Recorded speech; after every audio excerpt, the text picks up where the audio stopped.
جی آپ کے کوئی سوال ہو آپ سوال پوچھ سکتے ہیں اور یا چیٹ باکس میں بھی لکھ سکتے ہیں. السلام علیکم. وعلیکم السلام. سر یہ جو ہے جو جن پر تیری رب کی رحمت ہے. آپ نے نہیں میں نہیں پکا. ہلو جی جی کہیے جن پر تیرے رب کی رحمت ہے. دیپ صاحب آپ کی آواز نہیں آ رہی, ان میوٹ کریں ایک دفعہ دوبارہ پھر بولیے.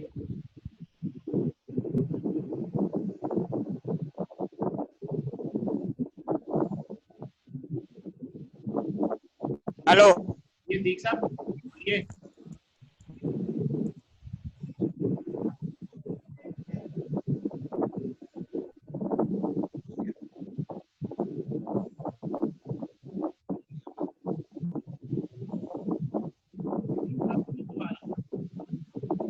ہلو جی جی آواز آ رہی ہے آپ کی.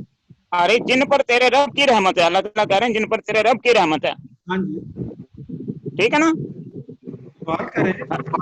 سوال کیا الا من رحم ربک. یہ پھر دعا ہی ہوئی نا, ہمیں رب کی رحمت مانگتے ہی رہنا چاہیے. یہ رب مانگتے رہنا چاہیے انسان کو, یعنی بندے کا بندہ ہونا ہی اس بات کی دلالت ہے کہ اپنے ہر معاملے میں رب سے رحمت طلب کرتا ہے, تبھی وہ بندہ رہے.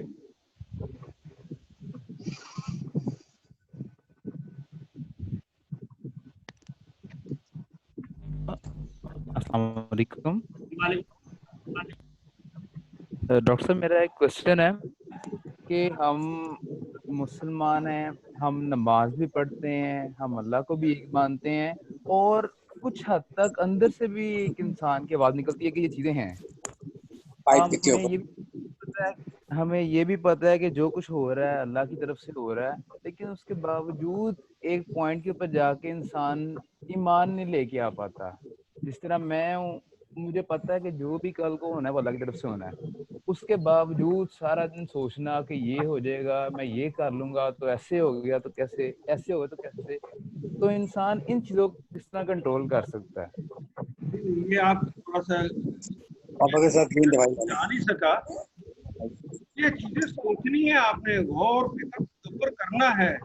اگر میں یہ کام کر لوں تو اس کے یہ فوائد ہوں گے. ان کاموں کو اور ان باتوں کو سوچتے ہوئے یہ ساتھ یہ بھی سوچنا ہے یہ کام جو کرنے لگا ہوں کہیں میرے رب کی خلاف ورزی تو نہیں ہو جائے گی. میں مثال دیتا ہوں. آپ نے ایک سوچا کہ میں تھوڑے سے ادھار پیسے بینک سے لے کر اپنا کاروبار سیٹ کر لیتا ہوں, میرا کاروبار چل جائے گا, میں پوری ایمانداری سے کام کروں گا. لیکن پتہ چلا کہ وہ جو پیسے لینے ہیں ادھار وہ تو ملیں گے سود پر. تو یہاں غور فکر کرنا ہے کہ وہ سود پر ہوں گے تو کیا میں اللہ کے خلاف جنگ کر کے میں اللہ کا بندہ رہ جاؤں گا؟ جس نے یہ سوچ لیا یہ ہے وہ جن پر اللہ نے رحم کر دیا. یہ سوچنا تو ہے, ہم نے پلاننگ تو کرنی ہے, پلاننگ ضرور کیجئے, لیکن پلاننگ وہاں پہ جہاں اللہ اس کے رسول کی مرضی اور منشا سے ہٹ کر ہونے لگے. بڑے عہدے پہ جانے کے لیے اگر کسی کی لیگ پولنگ کرنی پڑ رہی ہے تو لیگ پولنگ کرنے سے پہلے پوچھ لیجیے اللہ سے کر لوں کہ نہ کروں. جو آئے گا نہیں کرنا تو پھر لوگ سمجھائیں گے, پھر یہیں پر بیٹھے رہو گے, رشوت دے کے اوپر چلے جاؤ. لوگ سمجھائیں گے نہیں دینی تو مولوی صاحب یہیں پر بیٹھے رہو گے, کام نہیں ہوگا تمہارا. پھر لوگوں پہ بھروسہ نہیں کرنا, رشوت پہ بھروسہ نہیں کرنا, کس پر کرنا ہے؟ اللہ کی ذات پر, پھر میرا اللہ وہ کام کروا دے. بہت شکریہ. اگلا سوال یہ آیا, یہ جو آیت ہمارے سامنے ہے اس وقت, مان ثبت به فؤادک, اس کی وہ وضاحت چاہ رہے ہیں کہ معنی بھی تھوڑے سے واضح کر دیں اور اس کی تشریح فؤاد کے بارے میں خاص بات. فؤاد کہتے ہیں دل کو. سوچنے سمجھنے کی جو صلاحیتیں ہوتی ہیں وہ دل میں ہوتی ہیں, جس کے اندر یہ سوچنے سمجھنے کی صلاحیتیں ہوتی ہیں اسی کو فؤاد کہتے ہیں. یہی محسوسات کا منبع ہے. جو خوشی محسوس ہوتی ہے وہ بھی یہیں پر, غم محسوس ہوتا ہے تو وہ بھی یہاں پر کسی کے حکم کو